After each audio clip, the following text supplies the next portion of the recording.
The history between the LDS Church and homosexuality is a bit complicated, and before we can even get into it, you have to understand two different concepts. One being the legal history of homosexuality in the US, and two being the general perception of homosexuality in the 19th century when the church was founded. Legally speaking, the American colonies adopted the same English common law regarding homosexuality, often placing it under sodomy or buggery laws.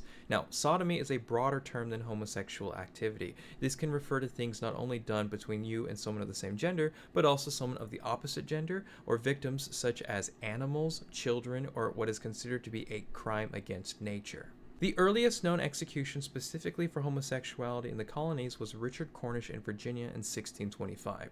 Starting in 1636 in Massachusetts, multiple counties and eventually states such as Massachusetts and in the South would punish any type of sodomy with execution until 1873, with South Carolina being the last state to repeal the death penalty for sodomy. The enforcement of these laws was always very inconsistent. However, homosexual intercourse was still considered a felony until 1962, when the American Law Institute published the Model Penal Code, which indicated that it might be more beneficial to allow for consensual same-sex intimacy, however, to criminalize soliciting for same-sex intimacy.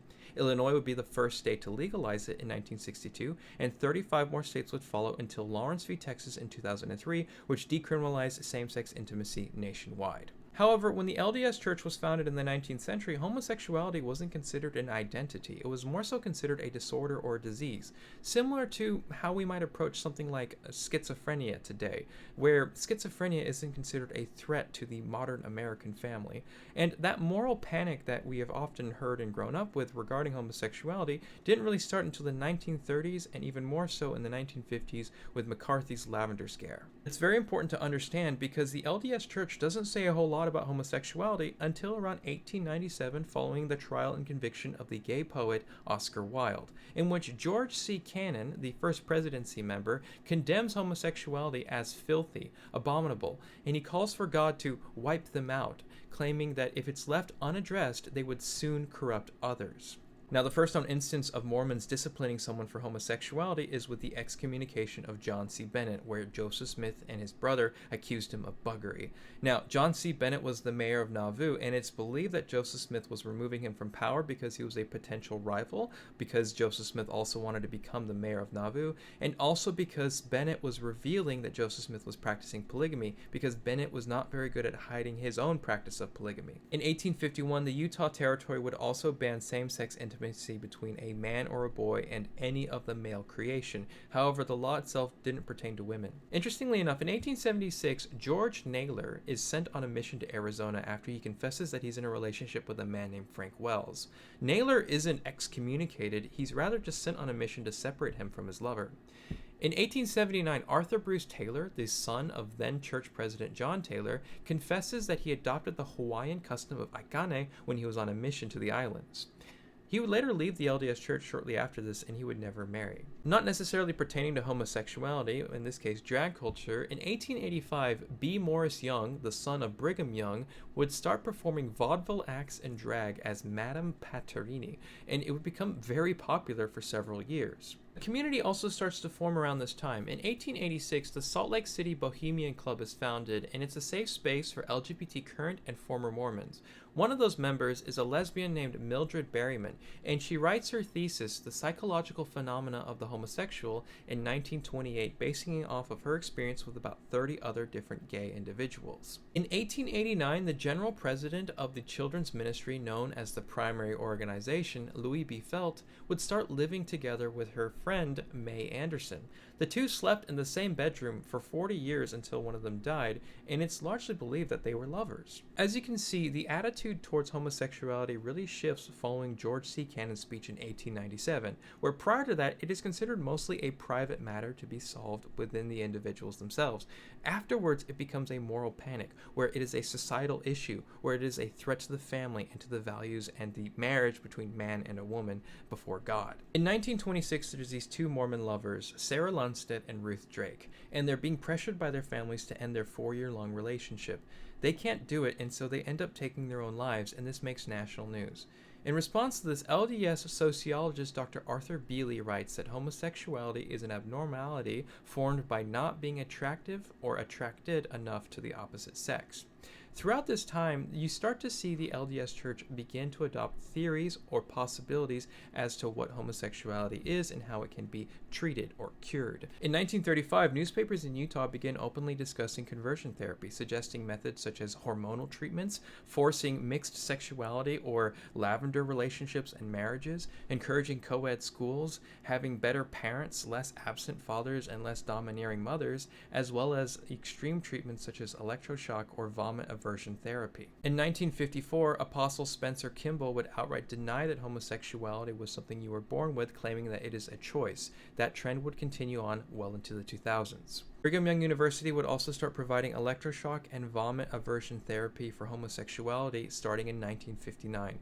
That program would continue well into the 1990s. In 1960, the church would publish an article claiming that the reason why people are homosexual is because they have absent fathers and domineering mothers, causing them to become more effeminate, therefore making them homosexual.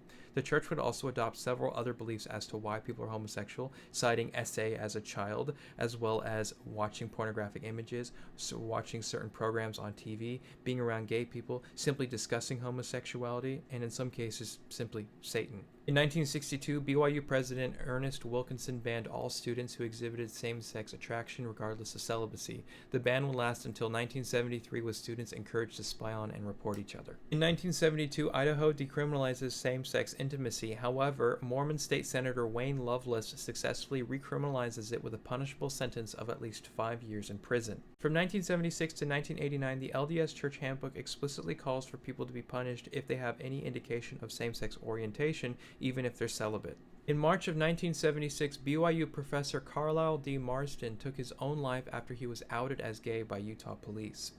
In 1977, Utah would also ban same-sex marriage with a majority Mormon legislature. In 1978, the LDS Church would oppose the Equal Rights Amendment out of fear that it would lead to more rights for queer people. In September of 1983, Mormon Michael Painter would be the first person to die from HIV in Utah. He served on an LDS mission and was married despite the fact that he was gay. In 1984, Mormon Gerald Pearson would die from AIDS while under the care of his ex-wife Carolyn Pearson. Carol would then write the memoir Goodbye, I Love You, which drew more attention towards the AIDS epidemic. In the year 2000, People Can Change, a non-profit providing conversion therapy, is founded by LDS members Rich Weiler and David Matheson.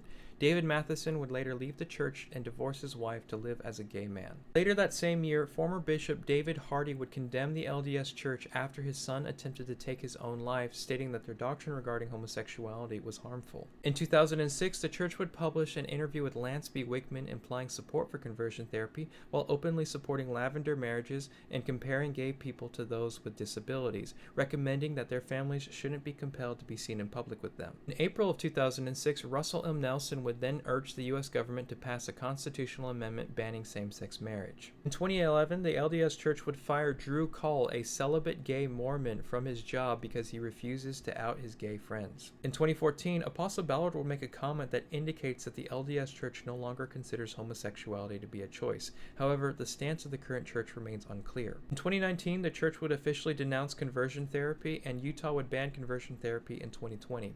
Apostle Oaks would deny that conversion therapy happened at BYU when he was president in the 1970s and 2021, despite the fact that the program was going from the 1950s into the 1990s. In 2015, the church handbook writes that children of gay parents are banned from religious sacraments and certain blessings. After backlash, Russell M. Nelson affirms this by claiming it was received in a revelation from God. The ban is later reversed in 2019. And in December of 2019, the LDS Church allows for same-sex marriages to be recorded on the church's Family Search platform. As you can see, the LDS position on homosexuality has considerably softened in the last 100 years. They remain a bit unclear as to what they believe regarding homosexuality. However, they advocate for being personally nice while not also condoning same-sex relationships and marriages.